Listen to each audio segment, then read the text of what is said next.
Формирана е мрежа од 100 училишни психолози од Скопје, но и од други градови, кои ги насочуваме кон Кочани, Виница, Штип, Чешиново, Облешево и околните места, за да ги подржат во работата своите колеги во тамошните училишта, работејќи со учениците, со нивните родители, наставниците и воопшто со граѓаните, а постапувајќи по посебен протокол подготвен за кризна интервенција.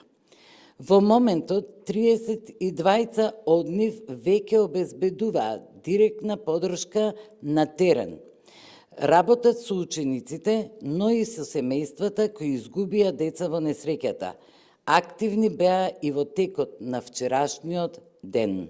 На веб страната на Министерството за образование и наука веќе неколку дена е поставена листа со телефонски контакти на 40 психолози, членови на Комората на психолози на Македонија, кои се постојано достапни за разговор, односно за психолошко советување.